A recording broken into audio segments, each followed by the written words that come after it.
खबरों का सारथी। ये मोदी के लगातार तीसरी बार लेंगे प्रधानमंत्री पद की शपथ। 9 जून को शाम 6 बजे होगा शपथ ग्रहण समारोह।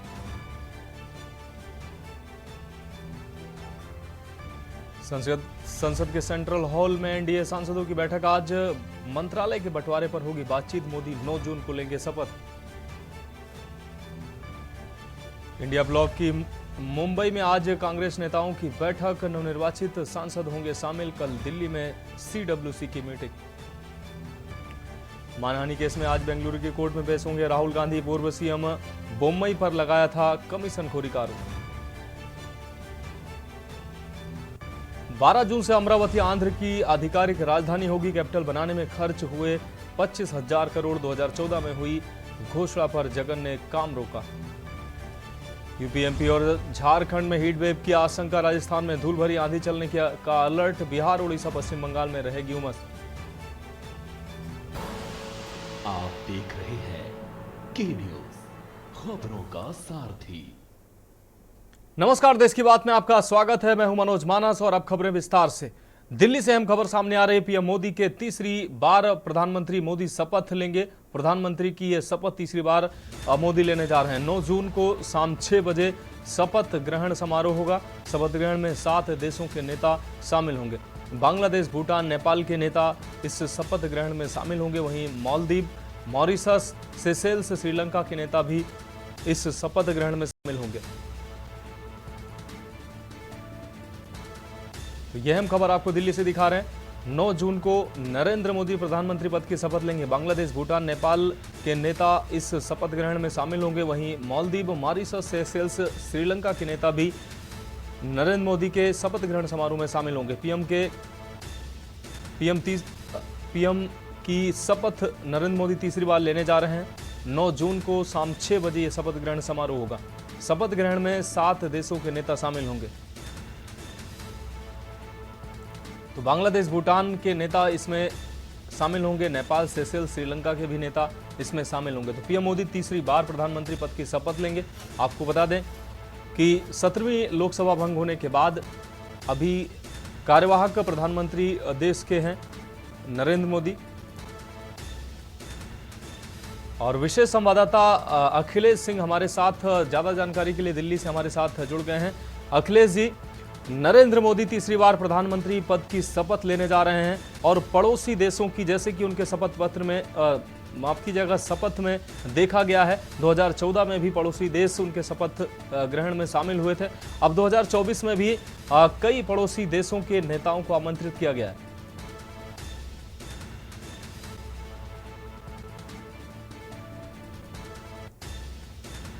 बना और तीसरी बार जब शपथ लेंगे तो वो एक इतिहास रचने की ओर बढ़ेंगे। तो वो इस तरह कोई भी ये कसर नहीं छोड़ना चाहते हैं कि जब प्रधानमंत्री नरेंद्र मोदी तीसरी बार अपने तीसरे कार्यकाल के लिए शपथ ग्रहण समारोह में शपथ ले रहे हों तो उस दौरान पड़ोसी देशों के मेहमान भी मौजूद रहें। इसी के मद्देनजर भारतीय जनता पार्टी ने पूरी रणनीति के तहत तैयारी भी की है और केंद्र सरकार, आप कह सकते हैं कि प्रधानमंत्री नरेंद्र मोदी की तरफ से खुद कई देशों के राष्ट्रीय अध्यक्षों के, कई देशों के प्रधानमंत्रियों को फोन पर बात की और उनके तरफ से वहां शपथ ग्रहण समारोह में शामिल होने का निमंत्रण दिया गया। तो कई राष्ट्राध्यक्षों ने तत्काल स्वीकार करके सहमति भी दे दी। आपको बता दें, चाहे बांग्लादेश हो, बांग्लादेश की प्रधानमंत्री शेख हसीना आ रही हैं शामिल होने। उसके बाद नेपाल के प्रधानमंत्री पुष्प कमल दहल प्रचंड भी शामिल हो रहे हैं, वो भी आ रहे हैं। उसके बाद राष्ट्रपति के श्रीलंका के राष्ट्रपति रत्ना विक्रमसिंघे ने दे दिया। इसके बाद मॉरिशस है, भूटान के भी तेवांग ओरिंग करके प्रधानमंत्री हैं, उनकी तरफ से सहमति दे दी गई। तो इस तरह से देखा जाए जो पड़ोसी देश हैं वो कई ज्यादातर देशों की तरफ से निमंत्रण पत्र जो दिया गया था उसको स्वीकार कर लिया गया और आने के लिए सहमति भी जता दी गई है। फिलहाल कुछ देशों की तरफ कंफर्मेशन बिल्कुल आ गया है। अब बताते हैं कि भारतीय जनता पार्टी ने शपथ ग्रहण समारोह जो 9 तारीख को होने जा रहा है वो शाम को 7:15 बजे होगा। उसके लिए पूरी तैयारी कर ली गई। ये शपथ ग्रहण समारोह राष्ट्रपति भवन में होगा जहां पर नरेंद्र मोदी तीसरी बार प्रधानमंत्री के तौर पर शपथ लेंगे।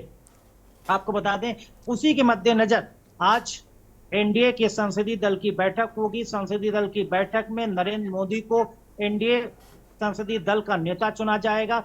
उसके बाद एनडीए संसदीय दल की बैठक को प्रधानमंत्री मोदी संबोधित करेंगे और ये बताया जा रहा है कि एनडीए दल की बैठक खत्म होने के बाद संसदीय दल के कुछ नेताओं के साथ नरेंद्र मोदी राष्ट्रपति भवन जा सकते हैं और वहां पर राष्ट्रपति भवन में राष्ट्रपति द्रौपदी मुर्मू को अगली सरकार बनाने का दावा पेश कर सकते हैं। ये पूरा घटनाक्रम है जो आज चलने वाला है। इसी के साथ ही आपको बता दूं कि नरेंद्र मोदी लगातार तीसरी बार प्रधानमंत्री पद की शपथ लेने जा रहे हैं, तो वो कोई भी किसी तरह की कोई कसर नहीं छोड़ना चाहते हैं। तो लगातार मेहमानों को जो आमंत्रण दिया जा रहा है, तो उसी को लेकर लगातार तैयारी और भी चल रही है। जी हाँ अखिलेश जी, इस बार का ये जो शपथ ग्रहण है नरेंद्र मोदी का, नरेंद्र मोदी के लिए तो ये ऐतिहासिक है ही। नेहरू के बाद वो ऐसे प्रधानमंत्री होंगे जो तीसरी बार प्रधानमंत्री की शपथ लेंगे। बीजेपी के लिए भी ये ऐतिहासिक पल है। हालांकि इस बार जो बीजेपी का मंत्रिमंडल में स्वरूप होगा वो अलग ही देखने को मिलेगा। बिल्कुल सही बात है कि नरेंद्र मोदी तीसरी बार प्रधानमंत्री के तौर पर शपथ लेंगे और इस बार का जो मंत्रिमंडल होगा वो 2014 और 2019 से बिल्कुल अलग नजर आएगा। क्योंकि इसकी सीधी सी वजह बता सकते हैं कि 2014 में भारतीय जनता पार्टी को खुद अपने दम पर बहुमत मिला था। 2019 के लोकसभा चुनाव में भी भारतीय जनता पार्टी ने पूर्ण बहुमत प्राप्त कर लिया था। सहयोगी दल यानी एनडीए के घटक दलों को मिलाया जाए तो उनका आंकड़ा 300 को पार कर जा रहा था। अब इस लिहाज से आज इस बार 2024 के लोकसभा चुनाव में भारतीय जनता पार्टी को पूर्ण बहुमत नहीं मिला है। केंद्र सरकार वो अकेले अपने दम पर नहीं बना सकती है। इसी के लिए उनको एनडीए के जो घटक दल हैं, सहयोगी दल हैं, उन पर निर्भर रहना होगा। और निर्भर रहने के लिए आपको पता है कि राजनीति में जो भी घटक दल होते हैं, जब कोई भी सरकार पार्टी अगुवाई कर रही होती है, उसके पास पूर्ण बहुमत नहीं होता है, तो उस पर प्रेशर पॉलिटिक्स बिल्कुल होती है। और जो घटक दल शामिल हैं वो अपने ज्यादा से ज्यादा मंत्री बनाना चाहेंगे और ज्यादा से ज्यादा मंत्रियों को अच्छे मलाईदार विभाग चाहिए रहेंगे, मनपसंद का पद चाहिए रहेगा। और यहाँ तक भी लोकसभा अध्यक्ष यानी स्पीकर का जो पद होता है वो भी बहुत महत्वपूर्ण होता है, वो भी घटक दल मांगने लगे हैं। तो इस तरह से देखा जाए कि 14, 19 और 24 का जो मंत्रिपरिषद होगा, उस मंत्रिपरिषद में जो मंत्रियों की संख्या होगी और जो मंत्रियों के चेहरे होंगे वो बिल्कुल अलग होंगे। उसमें भारतीय जनता पार्टी के मंत्रियों की संख्या कम होगी, सहयोगी दलों की संख्या ज्यादा होगी।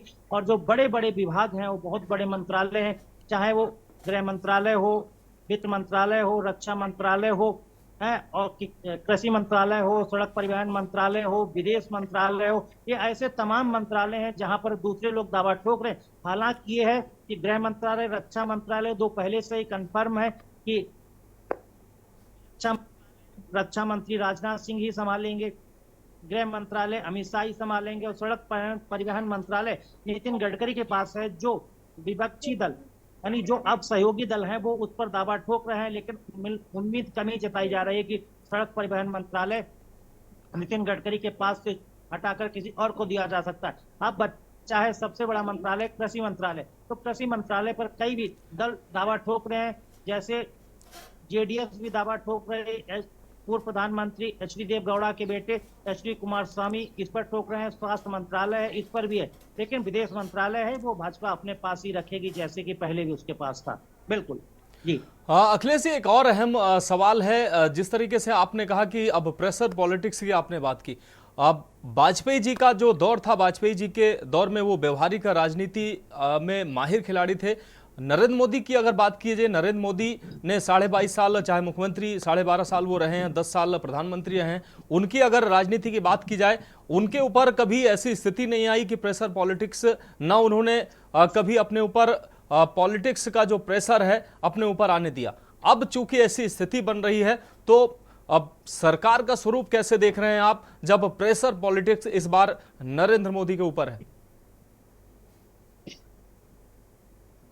देखिए, आपको बताते हैं, आपने अटल बिहारी वाजपेयी सरकार का जब नाम लिया तो मैं आपको बताता हूं कि 1998 की अगर यह बात करें तो 1998 में जब अटल बिहारी वाजपेयी सरकार बनी थी, उस समय ये टीडीपी यानी चंद्रबाबू नायडू उसी तरह से मौजूद थे जैसे इस बार वो काफी संख्याएं जीत कर मौजूद हैं।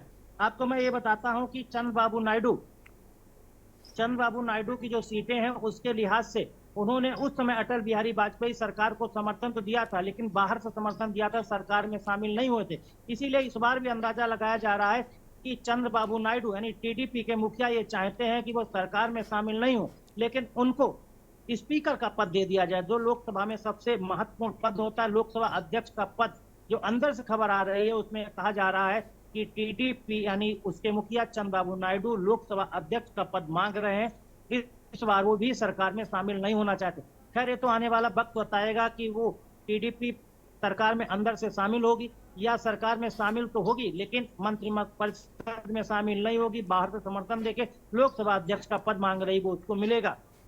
लेकिन इससे अगर इतर हटके सोचा जाए तो अब ये जो सहयोगी दल है उनकी संख्या बेहद ज्यादा रहने वाली है मंत्रिपरिषद में। सीधी बात है कि अब ये तैयारी चल रही कि 4 सांसदों पर 1 मंत्री का फार्मूला तय किया जा रहा है। अंदर खाने से पता चल रहा है कि भारतीय जनता पार्टी यानी नरेंद्र मोदी ये चाहते हैं कि जो एनडीए की नई सरकार बनने जा रही है तो इस सरकार में जो मंत्रियों की संख्या है और जो मंत्रिपरिषद है उसको किस फार्मूले के तहत बनाया जाए, कैसे सबको तय किया जाए कि सारे सहयोगी दल संतुष्ट हो जाएं।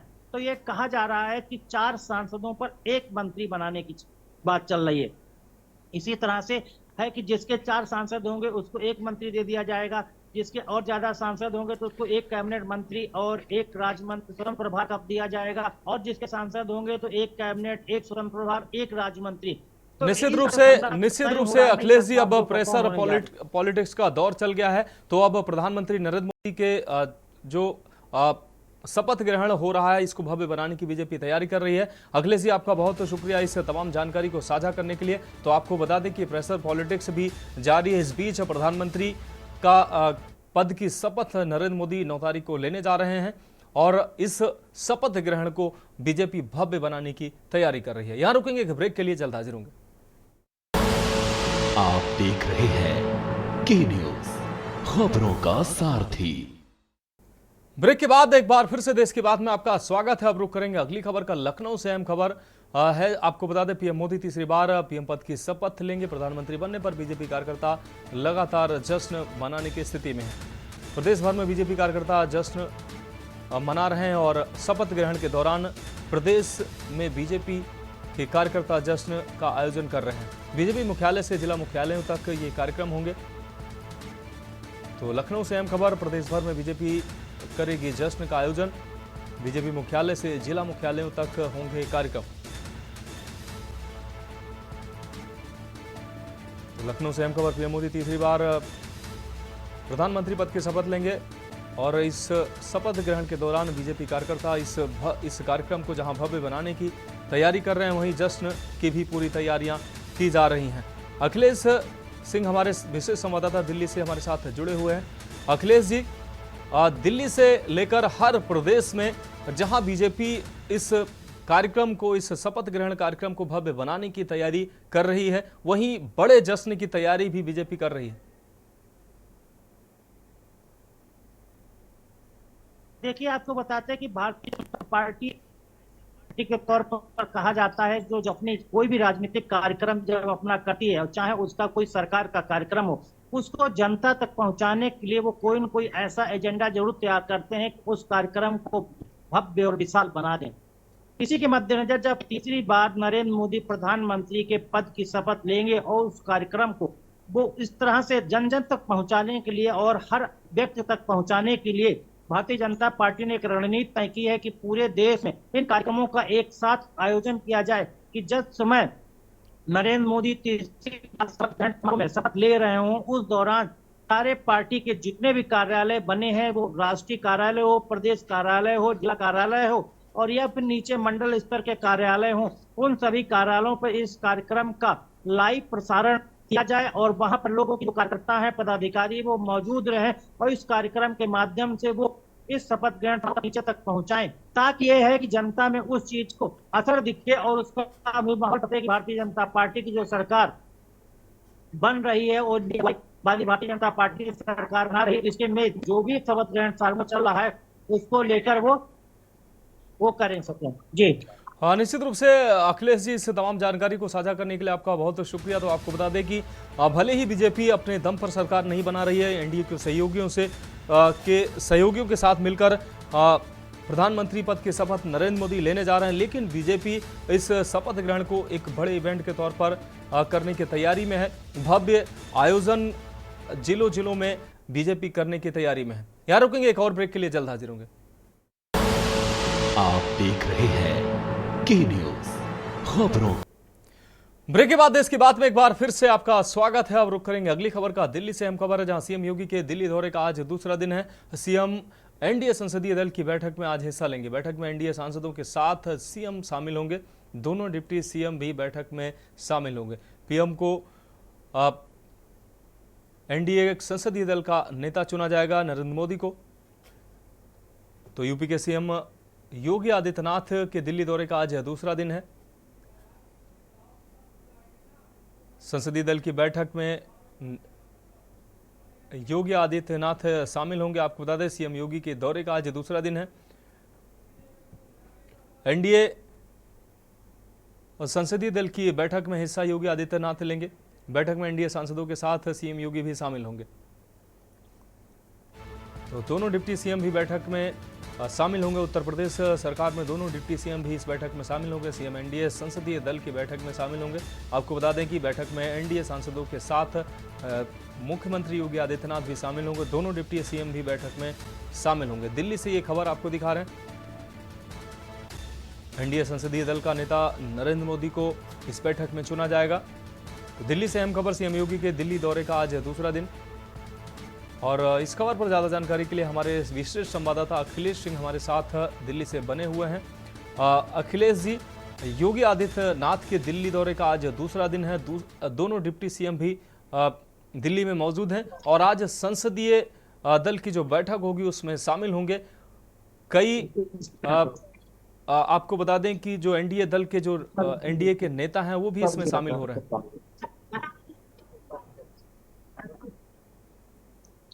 बिल्कुल, आज एनडीए के संसदीय दल की बैठक हो रही। उससे पहले भारतीय जनता पार्टी के जितने भी देश के राज्यों में मुख्यमंत्री, उन सबको बुलाया गया है कि वो भी संसदीय दल की बैठक में शामिल होंगे।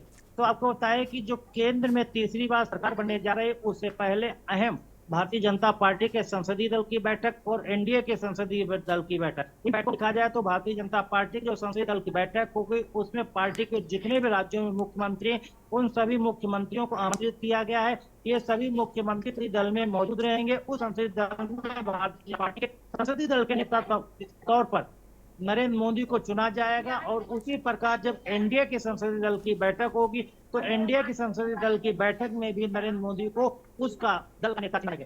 तो ये तमाम तरह की जो घटनाक्रम है राजनीति का ये चल रहा है, उस घटनाक्रम के मद्देनजर ये संसदीय दल की बैठक हो रही है, उसमें इन सबको शामिल होना है। इसलिए आज दूसरे दिन मुख्यमंत्री योगी आदित्यनाथ का दिल्ली दौरा है और इस दौरे में प्रधानमंत्री, गृहमंत्री और रक्षा मंत्री सभी से मुलाकात कर सकते हैं और संसदीय दल में बैठक में शामिल होंगे, जहां पर नरेंद्र मोदी को संसदीय दल का नेता चुना जाएगा। निश्चित रूप से अखिलेश जी, एक और अहम सवाल है। कल पूरा दिन ये सवाल सुर्खियों में रहा कि योगी आदित्यनाथ को दिल्ली तलब किया गया है। हालांकि संसदीय बोर्ड की बैठक में वो शामिल होने पहुंचे हैं, दोनों डिप्टी सीएम भी पहुंचे हैं, लेकिन चर्चाएं ये रही कि उत्तर प्रदेश में जो बीजेपी को आशातीत जो सफलता नहीं मिली है उसकी जवाबदारी तय होने के लिए मुख्यमंत्री और दोनों डिप्टी सीएम को बुलाया गया।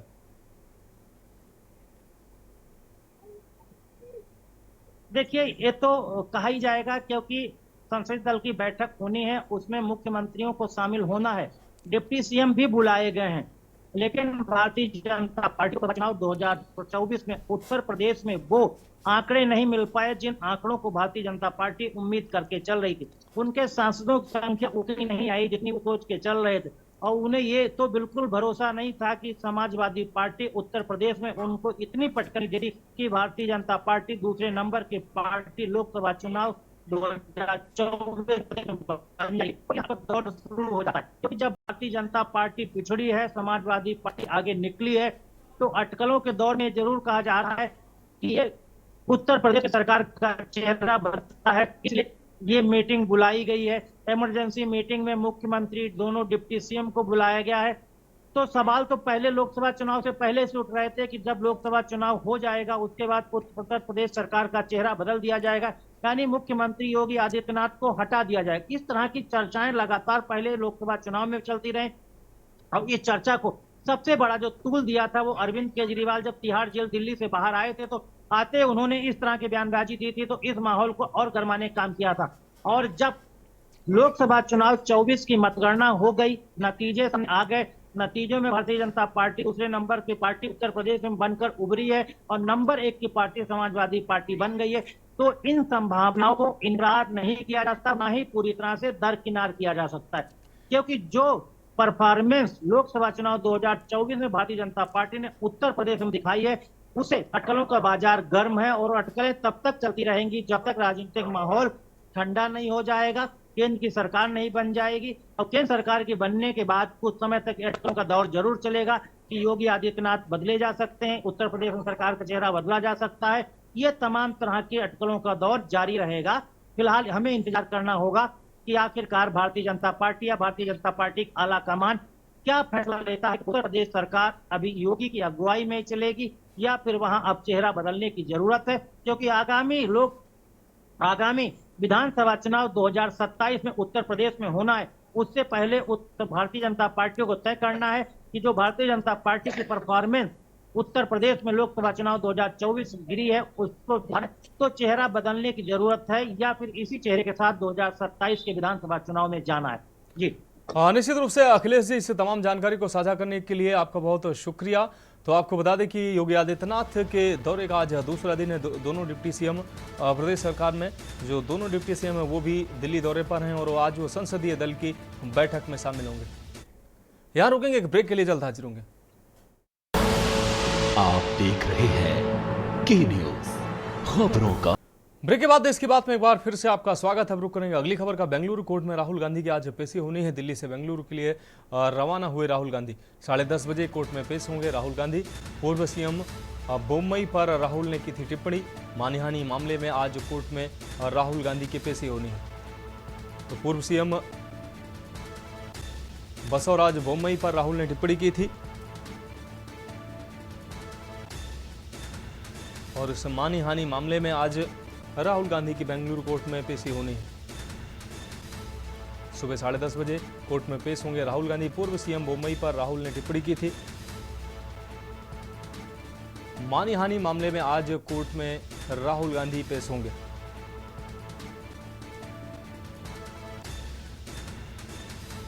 तो इस खबर पर ज्यादा जानकारी के लिए हमारे साथ हमारे विशेष संवाददाता अखिलेश सिंह हमारे साथ दिल्ली से लगातार जुड़े हुए हैं।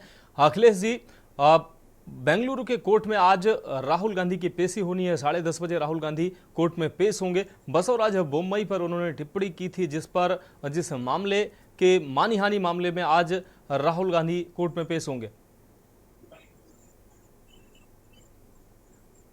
राहुल गांधी आज सुबह बेंगलुरु को रवाना हो गए हैं। आपको बता दें कि कर्नाटक का जब विधानसभा चुनाव चल रहा था तो विधानसभा चुनाव कर्नाटक बीजेपी की सरकार थी और बीजेपी सरकार के मुख्यमंत्री बोम्बई थे। बोम्बई पर राहुल गांधी ने चुनाव प्रचार के दौरान आरोप लगाया था कि यहाँ पर जो भी कामकाज चलता है, जो भी विकास की योजनाएं चलती हैं, उसमें कमीशन का बाजी होती है, में इन सबका हाथ है और ये सभी के हिस्सेदार होते हैं। इन तमाम चीजों को लेकर जो राहुल गांधी के द्वारा चुनाव प्रचार में लगातार कहा गया था और उसके साथ ही जो कुछ समाचार पत्रों में विज्ञापन भी छपा था, उसमें भी की बातों का जिक्र किया गया था। इसी मानहानि को लेकर भारतीय जनता पार्टी कर्नाटक की तरफ से राहुल गांधी का मुकदमा दर्ज किया गया था। उसी मुकदमे की आज तारीख लगी हुई है, जो कर्नाटक के बेंगलुरु में आज कोर्ट में वहां पर इस पर सुनवाई होगी। राहुल गांधी आज सुबह वहां के रवाना हो गए हैं और बेंगलुरु कोर्ट में आज 10:30 बजे राहुल गांधी को पेश होना, जहां पर मानहानि के मामले होगी। अब ये देखना होगा कोर्ट आज सुनवाई के दौरान राहुल गांधी अपनी दलीलें पेश करते हैं, उन दलीलों को मानता है या फिर राहुल गांधी को इन दलीलों के आधार पर आगे की सुनवाई और बढ़ती है और वहां से फिर अगली तारीख इंतजार करना होगा। जी निश्चित रूप से अखिलेश जी, इस जानकारी को साझा करने के लिए आपका बहुत शुक्रिया। तो आपको बता दें कि राहुल गांधी की आज पेशी होनी है। पूर्व मुख्यमंत्री बसवराज पर टिप्पणी करने के मामले में, मानहानि मामले में आज कोर्ट में पेश होंगे अखिलेश, आपको बता दें, राहुल गांधी।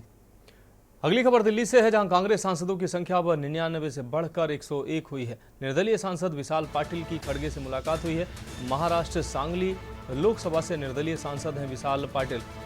पाटिल ने खड़गे को अपना समर्थन पत्र सौंपा है। हम कांग्रेस और इंडिया गठबंधन के साथ हैं, पाटिल ने बात कही है। पूर्णिया से निर्दलीय सांसद पप्पू यादव कांग्रेस को समर्थन देंगे। तो दो और सांसदों का समर्थन अखिलेश, आपको बता दें, कांग्रेस को मिला है। और इस खबर पर हमारे साथ अखिलेश सिंह, विशेष संवाददाता, हमारे साथ लगातार बने हुए हैं। अखिलेश जी, कांग्रेस की जो डिजिट है, संख्या है लोकसभा में, वो 99 से बढ़कर अब 101 हो गई है। दो निर्दलीय सांसदों ने, जिसमें विशाल पाटिल हैं और पप्पू यादव ने, कांग्रेस को समर्थन देने की बात कही है।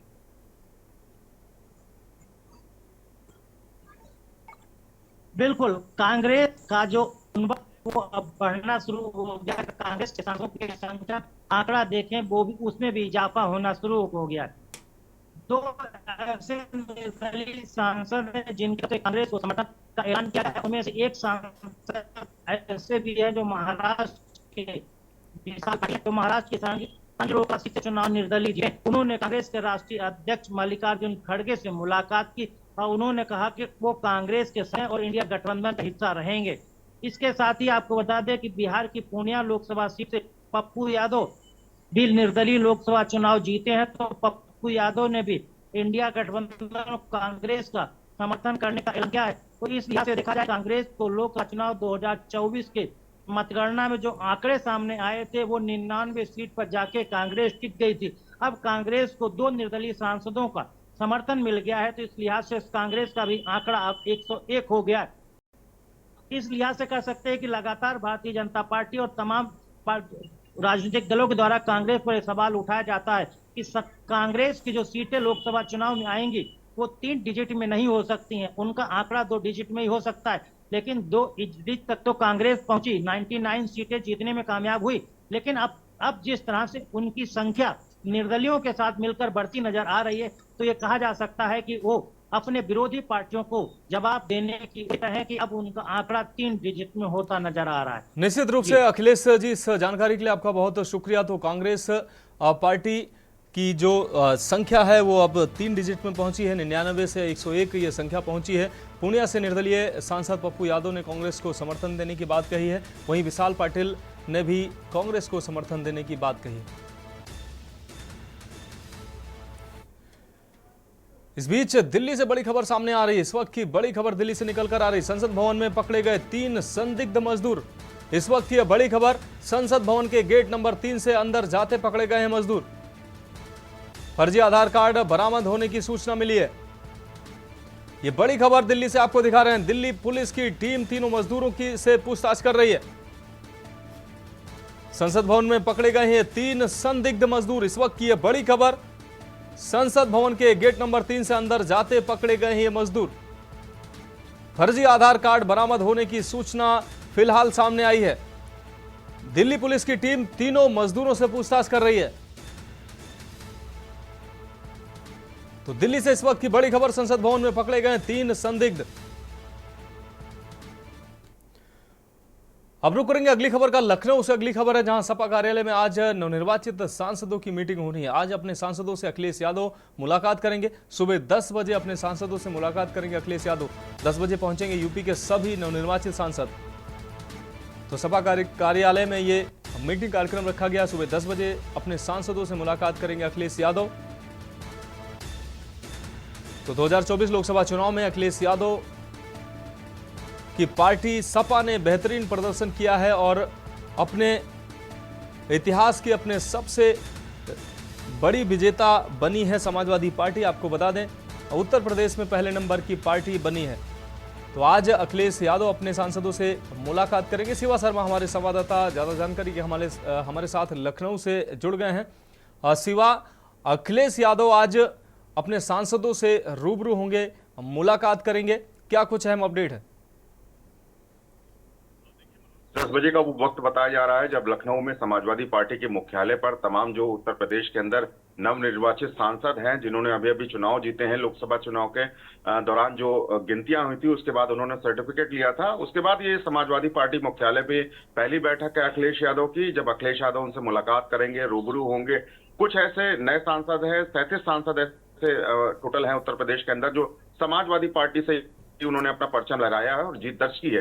तो अखिलेश यादव उनसे क्या फीडबैक लेते हैं और क्या आगे के लिए रणनीति तय करके उनको आदेशित करते हैं, ये इस बैठक में बहुत अहम हिस्सा होगा। और जब तमाम बड़े अधिकारी, समाजवादी पार्टी के जो पदाधिकारी हैं वो मौजूद होंगे, तब उनके भी एक अगुवाई में अखिलेश यादव हो सकता है कि कुछ ऐसे कार्य दे जो एक टास्क भरे हों कि उत्तर प्रदेश के जिन जिन लोकसभा सीटों में सांसदों ने अपनी जीत दर्ज की है वहां किस तरीके से काम करना है, जो वोट्स अगर कम पड़े हैं वो किस तरीके से उनको जुटाने हैं। क्योंकि आने वाले समय में लोकसभा चुनाव के बाद 6 महीने के अंदर उपचुनाव भी होने, जो पार्टी के तमाम एमएलसी हैं या विधायक हैं जो सांसद बन चुके हैं, उनके ही क्षेत्र में दोबारा विधानसभा के उपचुनाव होंगे। तो वहां पर किस तरीके से किस आदमी को खड़ा करना है, किस तरीके से वहां पर रणनीति बनानी है, इस बात को लेकर के भी चर्चा होगी। लेकिन चुनाव जीतने के बाद 37 सांसदों की उत्तर प्रदेश के लखनऊ राजधानी में अखिलेश यादव से ये पहली मुलाकात होगी कि किस तरीके उनको वो ज्ञान मंत्र देते हैं, किस तरीके से उनको पार्टी के लिए खड़ा करते हैं और पार्टी की जो विचारधारा है, जो पार्टी के टास्क है, उनमें किस तरीके उनको बांटते हैं। तो अब इससे कुछ ही देर बाद ये कहा जा सकता है कि लखनऊ के समाजवादी पार्टी कार्यालय में तमाम जो सांसद हैं वो पहुंचना शुरू होंगे और जैसे ही तमाम सांसद की जो एक पूरा दल है अगर वो समाजवादी पार्टी कार्यालय में इकट्ठा हो जाएगा, उसके बाद अखिलेश यादव जो बगल में उनका आवास है वहां से निकल के वो पार्टी कार्यालय जाएंगे और वहां पर उनसे सभी से मुलाकात करेंगे। निश्चित रूप से सिवा इस जानकारी के लिए आपका बहुत शुक्रिया। तो आपको बता दें कि अखिलेश यादव अपने सांसदों से मुलाकात करेंगे। 10 बजे पहुंचेंगे यूपी के सभी नवनिर्वाचित सांसद। तो खबरों में वक्त एक ब्रेक का, जल्द हाजिर होंगे।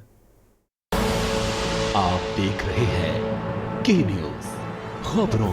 ब्रेक के बाद देश की बात में एक बार फिर से आपका स्वागत है। अब बढ़ेंगे अगली खबर की ओर। लखनऊ से अहम खबर सामने आ रही है। राहुल गांधी के रायबरेली से संसद, आपको बता दें, सांसद बने रहने का प्रस्ताव कांग्रेस की तरफ से दिया गया। कांग्रेस की प्रदेश कमेटी की तरफ से ये प्रस्ताव भेजा जा रहा है। वायनाड छोड़कर रायबरेली से सांसद बने रहे राहुल, कांग्रेस की प्रदेश कमेटी की तरफ से भेजा जा रहा है ये प्रस्ताव। तो लखनऊ से अहम खबर, राहुल गांधी के रायबरेली से सांसद बने रहने का प्रस्ताव भेजा गया है। कांग्रेस की प्रदेश कार्य कमेटी के द्वारा यह प्रस्ताव भेजा गया है। वायनाड छोड़कर रायबरेली से सांसद बने रहे राहुल गांधी, ये प्रस्ताव प्रदेश कार्य समिति ने भेजा है। प्रदेश कमेटी की तरफ से यह प्रस्ताव भेजा गया है। लखनऊ से यह अहम खबर, राहुल गांधी के रायबरेली से सांसद बने रहने के लिए यह प्रस्ताव भेजा जा रहा है। कांग्रेस की प्रदेश कमेटी की तरफ से यह प्रस्ताव भेजा जा रहा है। वायनाड छोड़कर रायबरेली से सांसद बने रहे राहुल गांधी। आपको बता दें कि 2 लोकसभा क्षेत्रों से राहुल गांधी ने चुनाव लड़ा और दोनों लोकसभा क्षेत्रों में वो विजयी रहे। रायबरेली और केरल के वायनाड से वो लोकसभा चुनाव जीते हैं। अब ऐसे में प्रदेश कमेटी उनसे ये प्रस्ताव भेज रही है केंद्रीय नेतृत्व के पास कि राहुल गांधी रायबरेली से सांसद बने रहे। संदीप मिश्रा हमारे संवाददाता लाइव हमारे साथ इस खबर पर जुड़ चुके हैं, फोन लाइन से हमारे साथ जुड़े हुए हैं। संदीप, वायनाड और रायबरेली दोनों सीटों से जीतने के बाद अब राहुल गांधी के लिए ये प्रस्ताव भेजा जा रहा है कि वो रायबरेली से सांसद बने रहें। एक सीट तो उनको छोड़नी ही है, लेकिन प्रदेश कांग्रेस कमेटी चाहती है कि वो रायबरेली से सांसद बने रहें। देखिए मनोज, बिल्कुल जिस तरीके से इस बार का जो चुनाव हुआ है जहां पर राहुल गांधी रायबरेली और वायनाड चुनाव लड़े हैं और चुनाव में दोनों जगह पे जीतने हासिल हुई है, तो कहीं ना कहीं अब उन्हें एक सीट छोड़नी होगी, एक जगह से उन्हें जो है भेजा जाएगा। तो ये माना जा रहा है कि अगर राहुल गांधी उत्तर प्रदेश की सीट छोड़ते हैं, क्योंकि जिस तरीके से सोनिया गांधी उनका राहुल गांधी का हाथ पकड़ करके जब उत्तर प्रदेश में रायबरेली सीट पर लेकर के आई है तो उन्होंने साफ तौर पर ये कहा था कि मैं अपना बेटा जो है तुम्हें सौंप रही हूँ। तो यही सारी विषय जो भावना है वो एक दूसरे के साथ जुड़ी हुई है और इसी वजह से जो है कांग्रेस कमेटी जो है वो प्रस्ताव उत्तर प्रदेश की जो है वो भेजेगी कि आप वायनाड छोड़ें और रायबरेली से सांसद बने रहें। तो यानी इस तरीके का प्रस्ताव जो है बना करके केंद्रीय कमेटी के पास भेजा जाएगा और ये कहा जाएगा कि आप जो है रायबरेली मत छोड़िए, रायबरेली में आप सांसद बने रहिए और वायनाड से आप सीट छोड़ करके किसी और को चुनाव वहां से लाया जा सकता है। तो इन प्रस्तावों को लेकर के लगातार जो है कांग्रेस पार्टी में चर्चाएं हो रही है और चर्चा का दौर जो है वो तेज है, यानी जल्द जो है प्रस्ताव जो है वो भेजे जाएंगे। जी संदीप, जिस तरीके से कांग्रेस को उत्तर प्रदेश में सफलता मिली है और दूसरा कारण ये भी है कि रायबरेली जो सीट है वो कांग्रेस की अपनी पुश्तैनी सीट मानी जाती है, ऐसे में कांग्रेस के लिए जो उत्तर प्रदेश में जो सफलता मिली है उसको बनाए रखने के लिए, आगे और बेहतर कार्य करने के लिए संगठन में राहुल गांधी का रायबरेली में रहना आवश्यक है। बिल्कुल, निश्चित तौर पे हमने 2019 के चुनाव में देखा कि किस तरीके से कांग्रेस ने मात्र सीट जीती थी, वो थी रायबरेली की सीट, जहां पर सोनिया गांधी यहाँ से सांसद बन के आई थी। लेकिन कहीं ना कहीं उसके बावजूद अगर बात करते हैं तो ये सीट उत्तर प्रदेश में और जो सीटें थी उन सीटों पर कांग्रेस अपनी महारत हासिल नहीं कर पाई थी। पता साफ थी कि कांग्रेस उस तरीके से जमीन की हकीकत नहीं कर पा रही थी जहां पर कांग्रेस को, अब जहां का गढ़ हुआ करता था। अमेठी अपनी सीट जो है वो गंवा चुकी थी कांग्रेस पार्टी 2019 में, लेकिन इस बार इंडिया गठबंधन में समाजवादी पार्टी के साथ मिलकर के चुनाव लड़ने का नतीजा ये रहा कि उत्तर प्रदेश में 6 महत्वपूर्ण सीटें जो है कांग्रेस पार्टी जीत करके आई है। तो ये एक बड़ा संकेत होगा, क्योंकि जिस तरीके से कांग्रेस पार्टी लगातार उत्तर प्रदेश में सक्रियता के साथ में इस बार जो है चुनाव लड़ रही थी। अगर हम बात करते हैं तो अमेठी सीट पर जहां चुनाव कांग्रेस पार्टी की प्रत्याशी ने लड़ा, तो दूसरी तरफ अगर बात करते हैं तो प्रियंका गांधी लगभग जो है 10 दिन तक यहाँ पर उत्तर प्रदेश में रुक करके उन सीटों का मंथन करती हुई नजर आई। साफ तौर पर रैलियां की हैं। इसके साथ साथ में रायबरेली और अमेठी 2 महत्वपूर्ण सीटें हुआ करती थी, उन सीटों पर जाकर के कहीं ना कहीं प्रियंका गांधी ने जो रोड शो किए हैं, जो वहां पर निश्चित रूप से प्रियंका गांधी का खासतौर से असर देखने को मिला है और राहुल और प्रियंका की ये जोड़ी उत्तर प्रदेश में खासा असरदार रही है। और ऐसे में अब प्रदेश कांग्रेस कमेटी की तरफ से ये प्रस्ताव भेजा जा रहा है कि राहुल गांधी रायबरेली से सांसद बने रहें, ताकि उत्तर प्रदेश में जो खोया हुआ जनाधार कांग्रेस पार्टी का है वो वापस मिल सके। अब रुक करेंगे अगली खबर का। लखनऊ से अगली खबर है, जहां नीतीश कुमार ने यूपी में अपना अध्यक्ष पोस्ट किया है। जेडीयू के महासचिव ने यूपी में बनाया अपना प्रदेश अध्यक्ष। नीतीश कुमार ने यूपी में अपना अध्यक्ष पोस्ट किया है। अशफाक अहमद खान ने अनूप सिंह को बनाया प्रदेश अध्यक्ष। तो अशफाक अहमद खान ने अनूप सिंह को अपना प्रदेश अध्यक्ष बनाया है। लखनऊ से अहम खबर आपको बता दें, जेडीयू ने अपना प्रदेश अध्यक्ष यूपी में घोषित किया है। जेडीयू के महासचिव ने यह घोषणा की। नीतीश कुमार ने यूपी में अपना प्रदेश अध्यक्ष घोषित किया है। आपको बता दें, अशफाक अहमद खान ने अनूप सिंह को प्रदेश अध्यक्ष घोषित किया है। लखनऊ से अहम खबर, नीतीश कुमार ने यूपी में अपना जेडीयू का प्रदेश अध्यक्ष घोषित किया। जेडीयू के महासचिव ने यूपी में बनाया प्रदेश अध्यक्ष। नीतीश कुमार ने यूपी में अपना प्रदेश अध्यक्ष घोषित किया है। महासचिव अशफाक अहमद खान ने अनूप सिंह को बनाया है अपना प्रदेश अध्यक्ष। तो लखनऊ से अहम खबर, जेडीयू ने उत्तर प्रदेश अध्यक्ष की घोषणा की है। नीतीश कुमार ने यूपी में अपना प्रदेश अध्यक्ष घोषित किया है।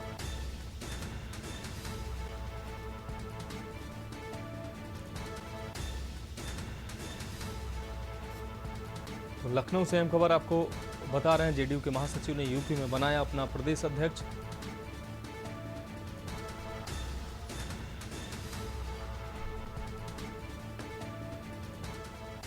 तो इस वक्त की अहम खबर लखनऊ से आपको दिखा रहे हैं।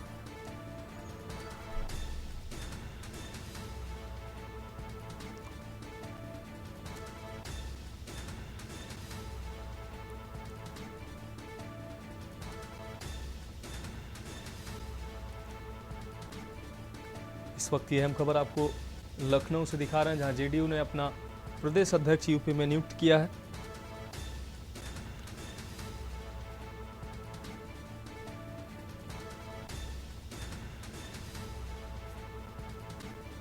जेडीयू के महासचिव अशफाक अहमद खान ने अनूप सिंह को बनाया है प्रदेश अध्यक्ष। इस वक्त की अहम खबर लखनऊ से आपको दिखा रहे हैं, जेडीयू ने उत्तर प्रदेश में अपना अध्यक्ष नियुक्त किया है। महासचिव अशफाक अहमद खान ने प्रदेश अध्यक्ष की घोषणा की है।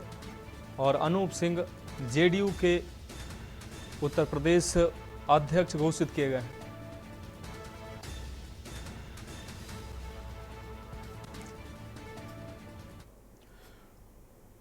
खबरों में वक्त एक और ब्रेक का है, जल्द हाजिर होंगे। आप देख रहे हैं के न्यूज, खबरों का साथ। ब्रेक के बाद देश की बात में एक बार फिर से आपका स्वागत है। अब रुक करेंगे अगली खबर का। लखनऊ से अगली खबर, जहां चुनाव में लगी आदर्श आचार संहिता समाप्त हुई है। मुख्य निर्वाचन अधिकारी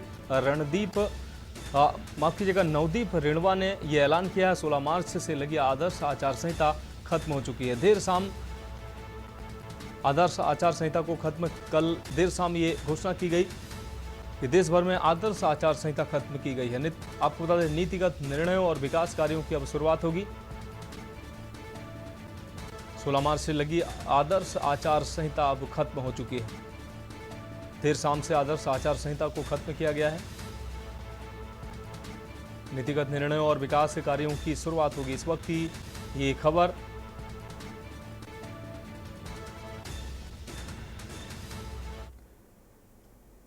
अब रुक रहेंगे अगली खबर का। बिजनौर से अगली खबर, जहां लोकसभा चुनाव के बाद एसपी का एक्शन देखने को मिला है। 2 कोतवाल सहित एक एसओ को लाइन हाजिर किया गया है। विभागीय कार्रवाई में दोषी पाए जाने पर किया है लाइन हाजिर। 12 से ज्यादा थाना अध्यक्षों के कार्य क्षेत्र में फेरबदल किया गया है। किरतपुर के एसओ उदय प्रताप को बनाया गया है शहर कोतवाल। इस वक्त की अहम खबर, 2 कोतवाल सहित एक एसओ को लाइन हाजिर किया गया है। यह अहम खबर, विभागीय कार्रवाई में दोषी पाए जाने पर यह लाइन हाजिर कार्रवाई की गई है। 12 से ज्यादा थाना अध्यक्षों के कार्यक्षेत्र में फेरबदल किया गया। इस वक्त की अहम खबर, 2 कोतवाल सहित एक एसओ को भी लाइन हाजिर किया गया है। विभागीय कार्रवाई में दोषी पाए जाने पर एसपी ने कार्रवाई की है, लाइन हाजिर कार्रवाई की है। 12 से ज्यादा थाना अध्यक्षों के कार्य क्षेत्र में भी बदलाव किया गया है। आपको बता दें, किरतपुर के एसओ उदय प्रताप को बनाया गया है शहर का नया कोतवाल। बिजनौर से अहम खबर, लोकसभा चुनाव के बाद अब आचार संहिता के बाद अब एसपी का एक्शन देखने को मिला। विभागीय कार्रवाई में दोषी पाए जाने पर लाइन हाजिर कार्रवाई एसपी ने की है। 12 से ज्यादा थाना अध्यक्षों के कार्य क्षेत्र में फेरबदल किया गया। आपको बता दें, 2 कोतवाल सहित एक एसओ को लाइन हाजिर भी किया गया है। विभागीय कार्रवाई में दोषी पाए जाने पर लाइन हाजिर की कार्रवाई की गई। अगली खबर का रुख करेंगे। मेरठ से अगली खबर है, जहां निर्माणाधीन रैपिड रेल स्टेशन से गटर गिरने से हादसा हुआ। हादसे में एक राहगीर की दर्दनाक मौत हुई है। आपको बता दें, गाटर गिरते वक्त सड़क से गुजर रहा था ये राहगीर। हादसे की जानकारी पर थाना पुलिस मौके पर पहुंची है।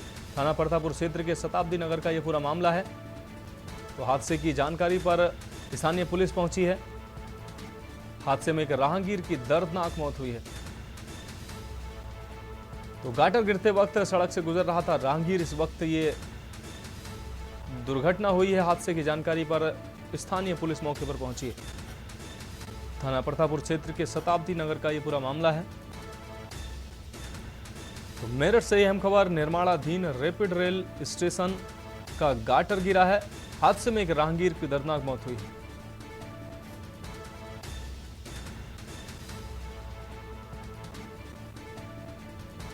तो हादसे की जानकारी पर स्थानीय पुलिस मौके पर पहुंची है। यह अहम खबर मेरठ से आपको दिखा रहे हैं। रैपिड रेल निर्माण स्थल पर गाटर गिरा है। गाटर गिरते वक्त सड़क से गुजर रहा था ये राहगीर, जिसके ऊपर ये गाटर गिरा है और मौके पर ही इस राहगीर की दर्दनाक मौत हुई है।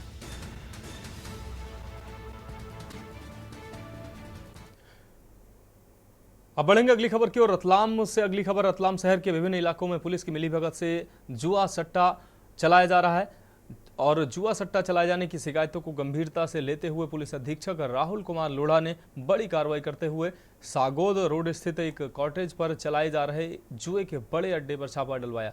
इस छापे में पुलिस ने 24 जुआरियों को गिरफ्तार किया है। जुए के अड्डे से 12.5 लाख रुपए नगद भी बरामद किए गए हैं। इस मामले में डीडी नगर थाना प्रभारी को जिम्मेदार मानते हुए एसपी राहुल कुमार लोढ़ा ने तत्काल प्रभाव से थाना प्रभारी अर्जुन सेमलिया को निलंबित कर दिया है। लगातार जो है वो इंस्ट्रक्शंस दिए गए हैं पूरे ज़िले में, जहाँ पर भी जुआ सट्टा वगैरह चल रहा है सभी थाना प्रभारी उसके ऊपर कार्रवाई करें। ये जानकारी आई थी कि हरथली में कोई एक जुआ चल रहा है डीडी नगर थाना क्षेत्र अंतर्गत, और ये जगह बदल बदल के इस तरीके के जो है वो सट्टा चला रहे हैं, जुआ चला रहे हैं। उसको वेरीफाई किया गया, अलग से जो है वो एक टीम बनाई गई। पुलिस लाइन से सब इंस्पेक्टर प्रताप भदौरिया और अन्य के साथ में एक टीम बनाकर उसको आज जो है एक गजेंद्र सोनी नामक व्यक्ति है जिसके कॉटेज के अंदर ये जुआ बड़ी मात्रा में चल रहा था, उसको रेड किया गया। रेड में लगभग 13 लाख, एग्जैक्ट अमाउंट 13,79,100 रुपये के आसपास जो है वो जुआ मिला हुआ है। और कुल मिला के 24 लोग जो है वो स्पॉट से गिरफ्तार हुए हैं। एक व्यक्ति जिसके नाम पे ये कॉटेज था, गजेंद्र सोनी, उसको भी आरोपी बनाया गया है। ऐसे कुल मिला के 25 लोगों के खिलाफ में मामला पंजीबद्ध किया गया है।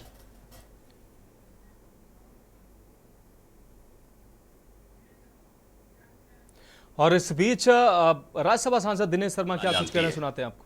और इसका सबसे बड़ा उदाहरण है कि अटल जी ने 17 राजनीतिक दलों के साथ में बड़ी बेहतर सरकार 5 साल चलाई थी।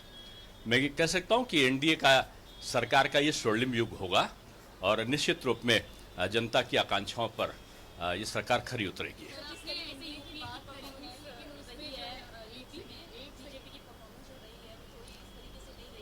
नहीं, देखिए क्या है कि उसके बीजेपी, क्यों मैं दोहराऊंगा, कैडर बेस्ड पार्टी है। हम जहां जीतते हैं वहां भी समीक्षा करते हैं, जहां हम आशातीत सफलता नहीं प्राप्त करते वहां भी समीक्षा करते हैं। ये समीक्षा का विषय है और समीक्षा करके जहां खामियां होंगी उसको हम दूर करेंगे और मिलके एकजुट होकर संगठन फिर बेहतर कार्य करके अपने उन सीमाओं पर पहुंचेगा। नहीं, देखिए ये सब चीजें जो हैं, ये सब जो समीक्षा का विषय है, अभी बड़ा शुरुआती दौर है और शुरुआती दौर पर केवल एक ही लक्ष्य है कि मिलकर एक अच्छी सरकार का गठन हो और गठन के बाद जहां भी कमियां होती हैं, जो भी एक कैडर बेस्ड संगठन होता है वो बड़े आसानी के साथ में इन सारी चीज़ों पर विजय प्राप्त करता है। और मोदी जी तो अपराजय रहे हैं, अपराजित रहे हमेशा से, और उनके नेतृत्व में जब भी चुनाव लड़ा गया है उसमें विजय ही मिली है। तो आज भी एनडीए की विजय ही है। जो लोग 100 का आंकड़ा नहीं पार कर पाए वो जश्न मना रहे हैं, और जो लगातार मतलब 10 साल के बाद भी सरकार बना रहे हैं उनको वो तुलना कर रहे हैं। ये इससे बड़ा हास्यास्पद इस लोकतांत्रिक देश में क्या हो सकता है कि विपक्ष अभी भी सब मिलकर भाजपा के बराबर नहीं है। तो देश की बात में फिलहाल अभी के लिए मेरे साथ इतना ही। मुझे दीजिए इजाजत और आप देखते रहिए के न्यूज इंडिया। आप देख रहे हैं के न्यूज, खबरों का सारथी।